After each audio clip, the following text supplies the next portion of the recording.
I'm Sarah Williamson, and this is Going Long with FCLT Global. On this show, you'll learn what it means to be long-term from the top minds in global business and investing. Leaders from companies and investment organizations join us to discuss how they are leading their teams for the long run on issues including capital allocation, risk management, climate change, and sustainability. To learn more, visit our website at fcltglobal.org. Today, our guest is Christian Sinding, the CEO and managing partner of EQT. EQT is a purpose-driven global investment organization based in Stockholm. Christian joined EQT from AEA Investors in 1998 and was previously a financial analyst with Bowles Hollow O'Connor.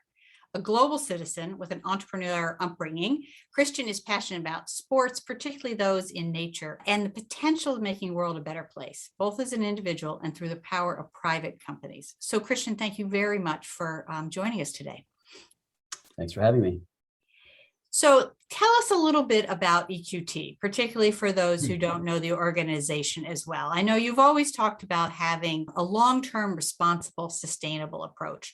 What does that really mean? And has this been effective at building value for your investors? Mm-hmm. Well, thanks for that question. EQT was founded back in 1994 with the philosophy of the Wallenberg family. And the Wallenberg family has been owning companies since 1856. And their philosophy is to be the best owner of companies for the long term. And when we were founded, we had that same idea, but rather utilizing that concept with a private equity mindset, private equity timeframe. And that's actually exactly what we're still doing today. We're active owners, we're responsible owners, and we work to be, the best owner of companies that we can be. And I think that's actually what's enabled us to deliver this, very strong financial performance as well, ultimately to our clients. So 1856 is certainly long-term, as well as exactly itself. So what does it mean to be the best owner? Is that the best owner for the management team? Is that the best owner in terms of the strategy? Tell us a little bit more about that. Mm-hmm. We try to think about it as all the stakeholders. We're headquartered in Stockholm. We're a Scandinavian firm with the origins coming from here. We have relatively small societies that are quite transparent, and we like to say that we have big ears and a small mouth. Because if we're going to make it out in the world, we actually have to expand and bring our concepts to other parts of the business world or other countries or whatever it might be, and that kind of philosophy has means that we like to partner with all the stakeholders around a business, and I think that's maybe at the core of it. Where of course our mission ultimately is to deliver excellent returns to our clients, but we like to do that in a way where we're making the businesses better. And if we make the businesses better, more future-proofed, as we say, our purpose is to future-proof companies and make a positive impact. We truly believe that being the best owner is actually that the companies are much stronger and let's say better suited to the future once we've owned them than they were before. So we actually also even track the performance of our companies to the extent we can, actually after we sell them, to see, are we really living this concept fully, and can we prove it? So we think about how are our relationships with the regulators, with the government. What about unions? Unions are quite big in Scandinavia, actually.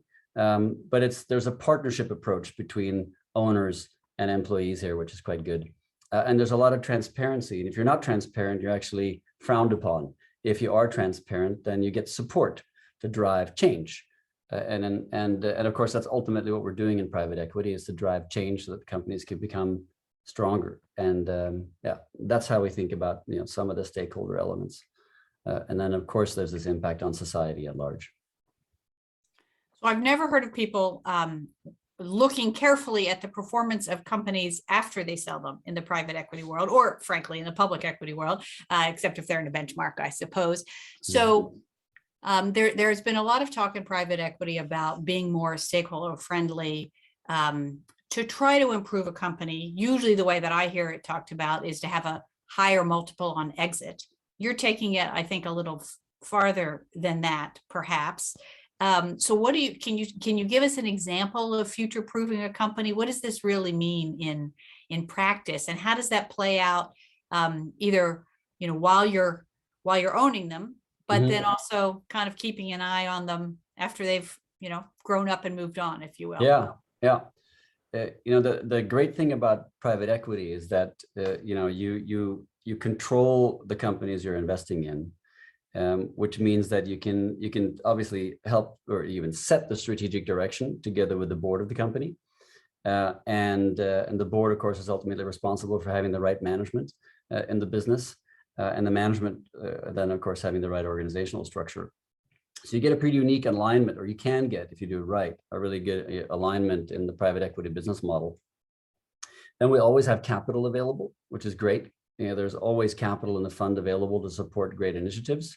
And we have time. We don't have as much time as the Wallenbergs, but we do have, quite a lot of time. So we have a pretty unique business model in private equity to actually drive change. And that's one of the reasons I think you see, we'll probably come back to that, but one of the reasons we see, longer term investment strategies coming in more and more. But some of the examples are, one of the recent examples is actually really interesting. And that's a company called the Torghatten, maybe hard to write in English, Torghatten, which is a Norwegian business. I'm Norwegian. And it's a ferry company that's providing, obviously, ferry services all across the nation, which has a lot of fjords and rivers and islands and things like that. And until now, that company was, first of all, it was a conglomerate. So we're sharpening it and removing those other parts of the business that we don't believe really belong. But then we're changing the nature of the ferry business from something which is today propelled by diesel or bunker oil or whatever it might be, to being fully electrified. And actually, they're already the world leader in electrical ferries, but only a small proportion of their business is electrical.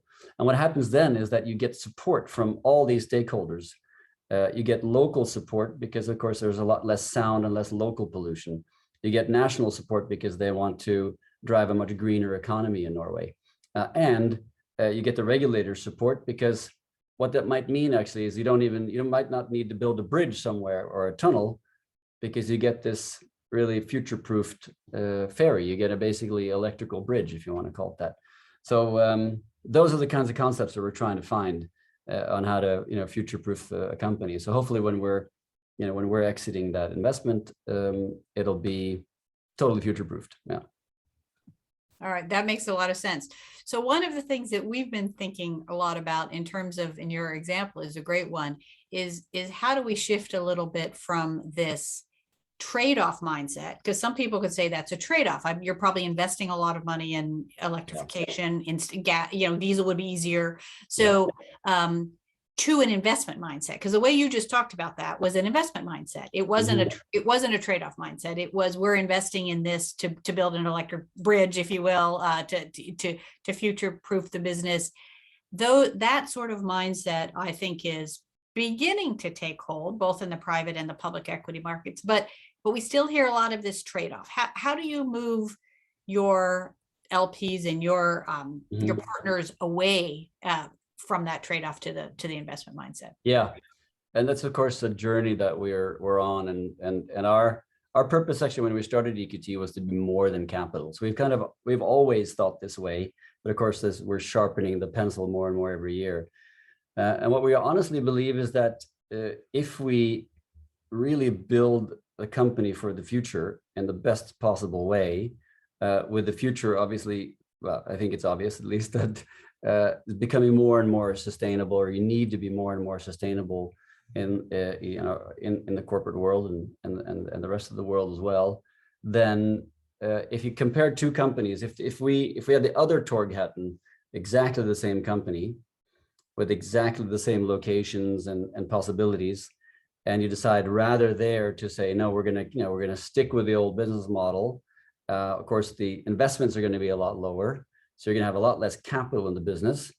But what we think at the exit, we actually think that the more sustainable business, which has a much brighter future, is going to be so much more valuable, even though you might have a lot more capital in it, and therefore you're actually going to make you're going to have more capital to work, which is also going to create an even higher return versus this alternative, where the more, let's say, short-term financial mindset.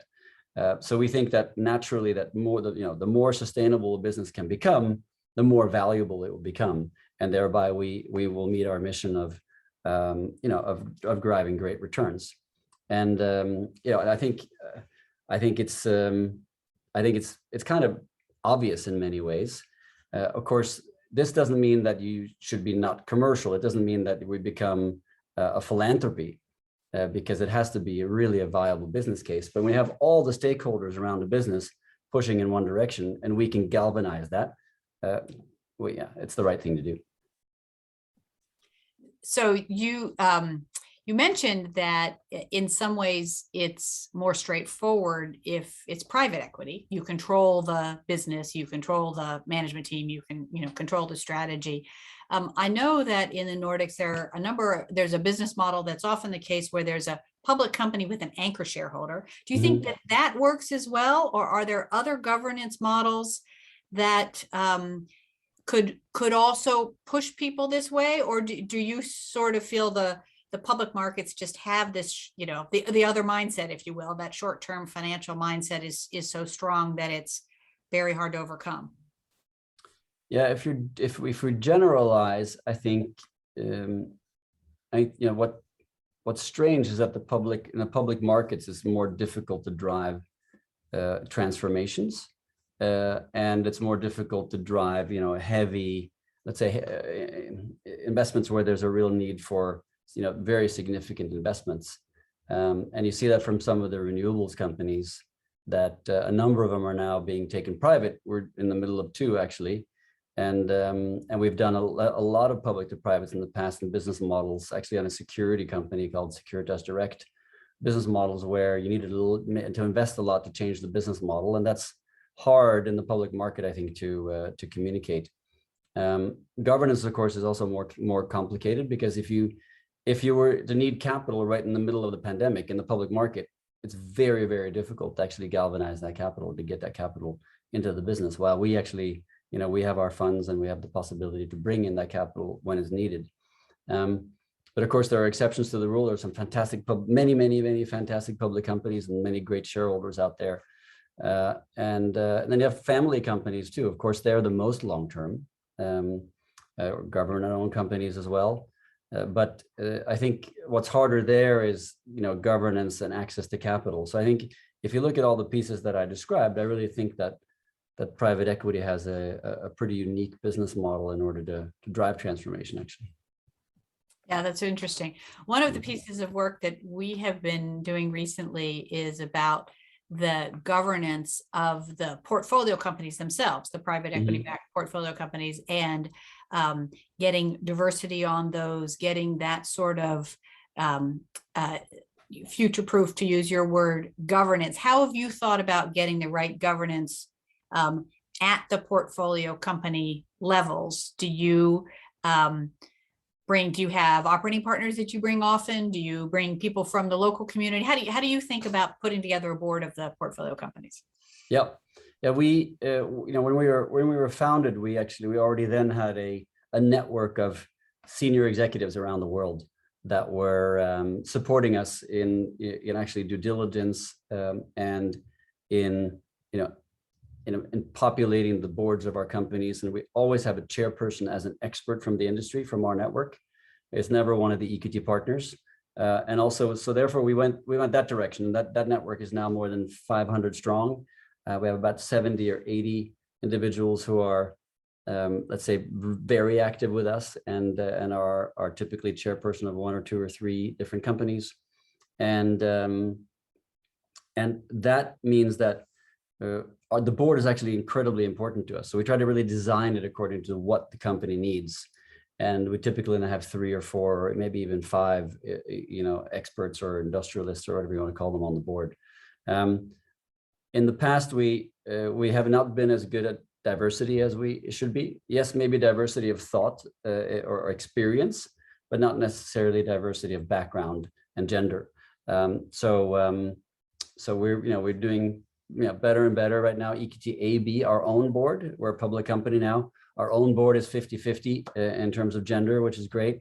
And we've actually mandated, and actually when we have our financing structure in EQT connected to this, that our goal is to have 40% of all the boards in all portfolio companies to be gender diverse. I think now we're at 30-something%, and we're going to 40 very quickly, because obviously everybody understands that it's important and it's the right thing to do. And we then set some incentives behind it to drive that change a little bit faster. So so that's maybe taking a little bit of inspiration from Scandinavia, where actually board mandates, for public companies have been around for a long time. That's I think that tying the financing to it is gives you, it's not just a nice to have, but it gets it done. Yeah, it sharpens it's this trick, if you want to call it that, of combining what's the right thing to do with performance, and that just makes it easier for people to grasp and to take action around it. Right, makes sense. That makes a lot of sense. So I'd love to understand a little bit more about how you think about investing. And I understand that you think in themes, that you often have a thematic mindset to sourcing deals. Can you talk about some of the themes that you think are on your plate right now, but that are going to kind of define the landscape in the near and longer term future here? Yeah, we've been let's say investing thematically or using the concept thematic investing for the last 5, 6, or 7 years. And what we mean by that is trying to find long-term secular trends in society that we can invest behind. So rather than the way that we used to invest in private equity, which is more related to the economy, a bit more opportunistic, where a number of them were quite cyclical, maybe very capital intensive in a cyclical kind of way, maybe not sustainable even. If you look at a lot of the energy investments that have been made in the past, we try to think thematically. Okay, so what kind of trends are driving the future of the world? And there's obviously there's demographics, there's digitalization, there's lifestyle and everything related to lifestyle, health, foods, agriculture, those kinds of things, environment, and then these things could have flow together as well.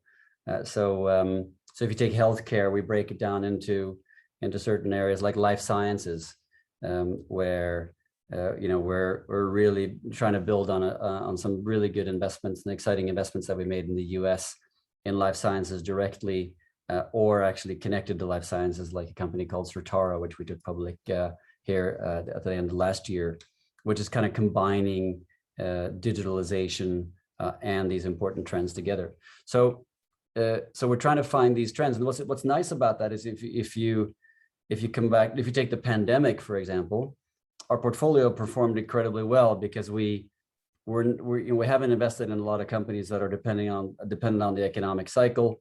The sustainability trend actually really accelerated through COVID. You can see that, if you look at the whole, let's say the whole modern, more green type of companies have obviously accelerated. A lot of capital has moved towards sustainable businesses. And that's one of those, that's what's maybe a great example of thematic investing, is that it becomes actually quite long-term as well, to this conversation, obviously to your organization.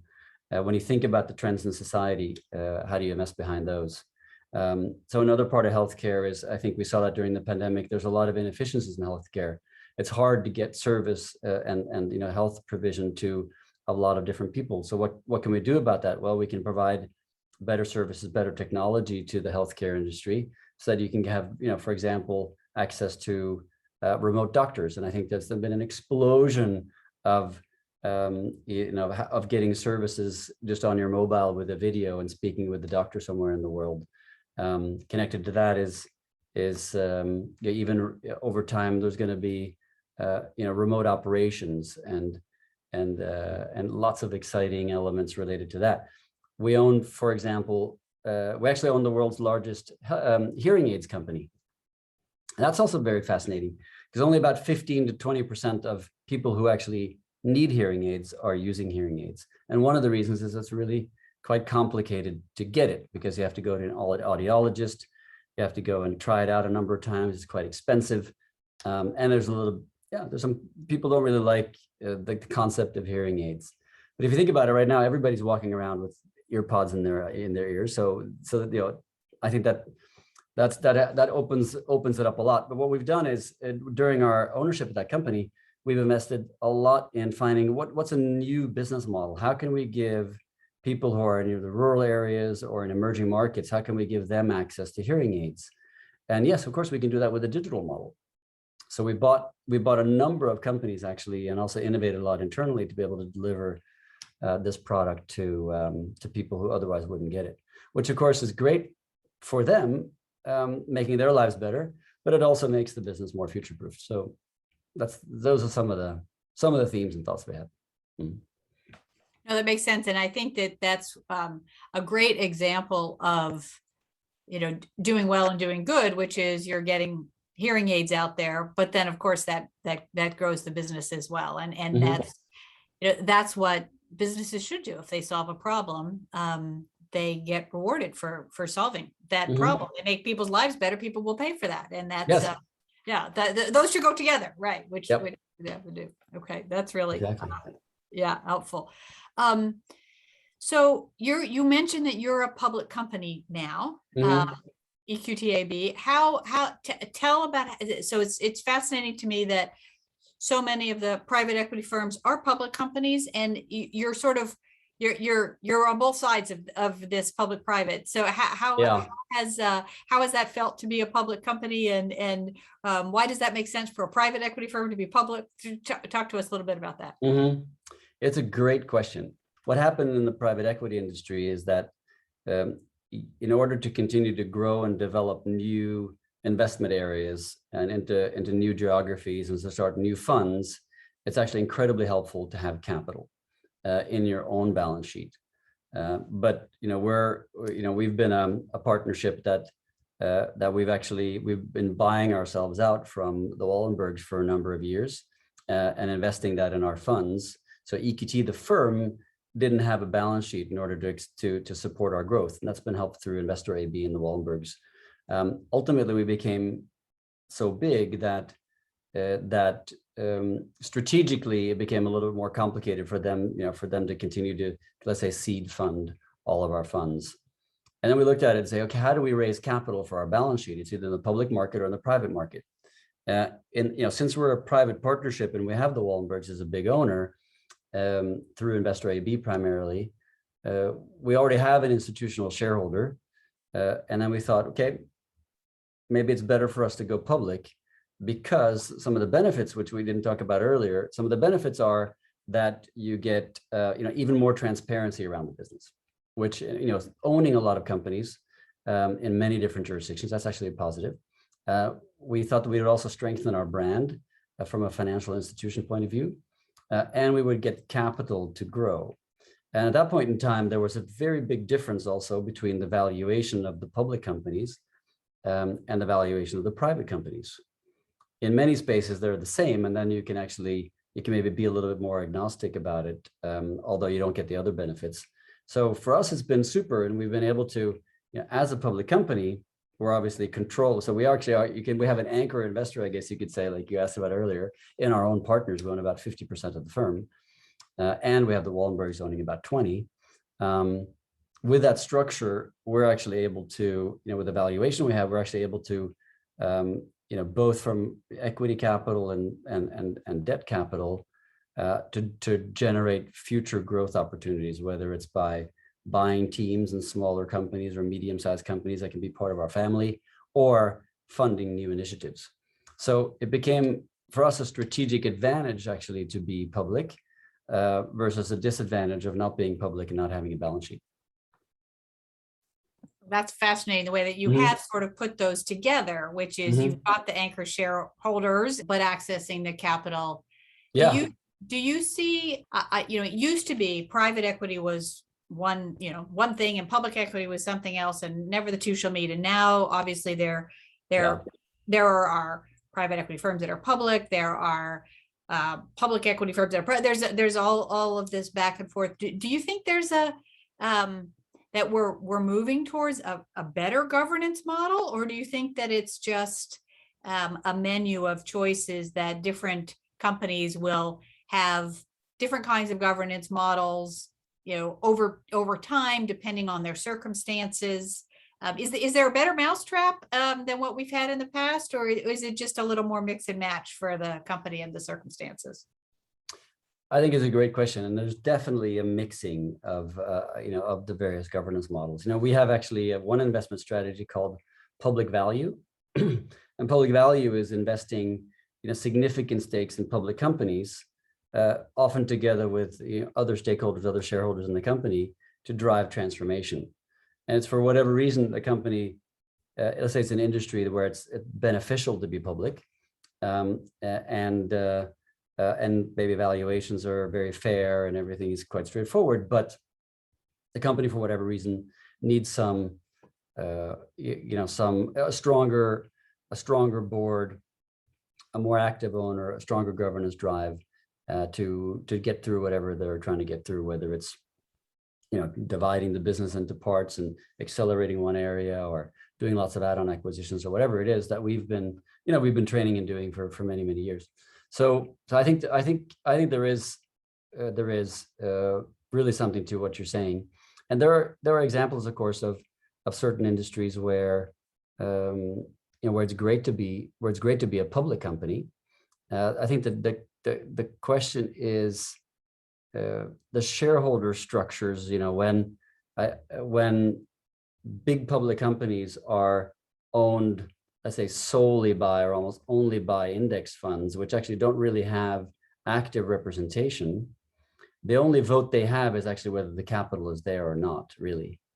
And that means that some of those companies can get into a position where the management is actually basically steering who's on the board, and the shareholders don't really then have a real say. And I think in those situations, if you have a fantastic culture and a fantastic management team, it can be fine. But you're also, I think, at risk of having weaker governance and ultimately weaker performance for other stakeholders, including shareholders. So we talk about this a lot, and I think that's why you're seeing lots of companies go public now, but you're also seeing lots of companies go private. You're seeing some stay private for longer. Startups are staying private for much longer than they have, and that's because we have a choice now, and I think that's great. And that's just and I think liquidity is going to continue to increase in actually the illiquid world that we're in. So if you look at a side comment here would be, there's a secondaries market for private equity, which is huge, but it's still lots of growth possibilities in that area. And that's another way of saying, yes, you can have this private company, private equity business model, but if you want to change it, there are other avenues to drive that change, whether it's secondary market or the public markets. So that's a fun conversation, and I think that those dynamics, I think the border lines will continue to be broken down, including the long term. Private equity used to be, let's say, 10-year funds, 3 to 5 year ownership periods. That's also changing. That's part of the same trend, I think. Yeah, I think I think that your point is that there are so many more choices now, and that is perhaps more complicated, but also gives that ability to match the time horizon a little bit better with whatever's going on with the company and with the investors themselves. So to your point on secondaries, you can sort of have a long-term investor who changes their mind about owning something, and they can sell that. That's very, very interesting. Yeah, well said. So can you tell us a little bit about, as you look to the future, are you thinking more about these long-term investment structures or Mhm. different themes, or kind of tell us what you're excited about for the next phase. Yeah, no, it's a super exciting time. Right now we're one of the few private equity firms in the world that actually can invest from the startup phase with EQT Ventures through growth, through private equity, and we're just very soon, launching our first long-term private capital or private equity strategy. It's called EQT Future, and that is it's a business that we're super excited about. Because it gives us an ability to think about this transformation over a longer period of time.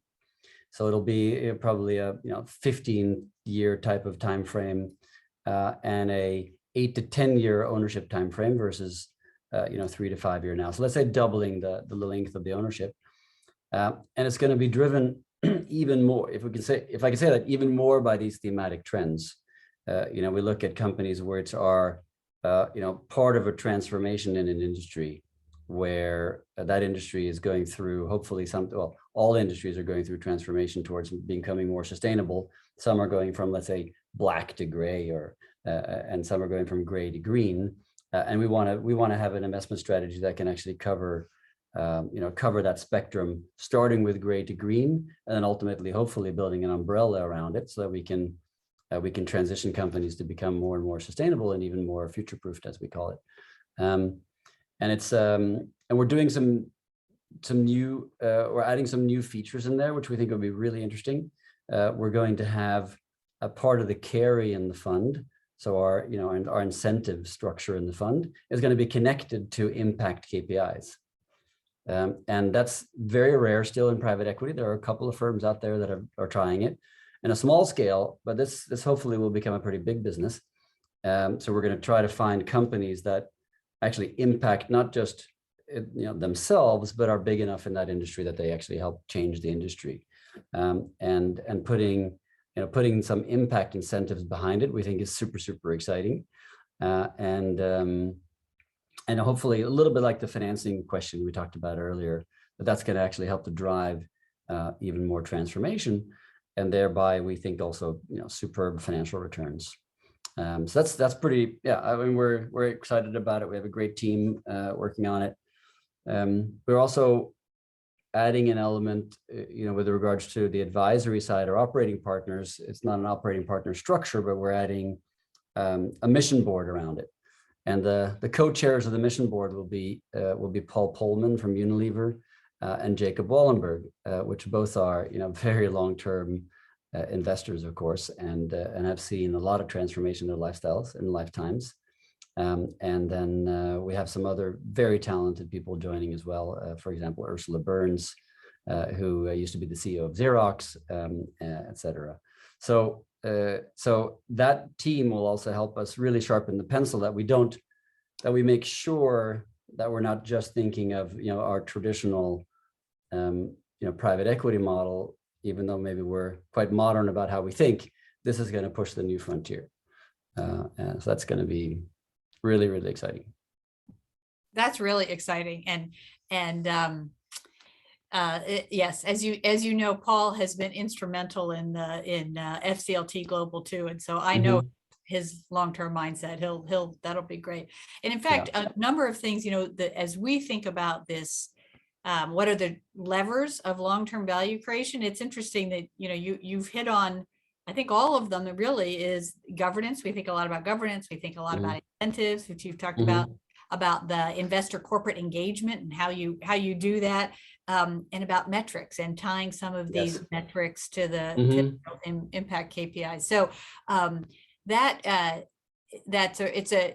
it's terrific to see how you're taking the kind of combination of this long-term sustainable mindset, the Scandinavian history, which has really been, of course, leading on many of these things, and then applying it in new ways. So, and of course, we really appreciate your being a member of FCLT Global. So thank you.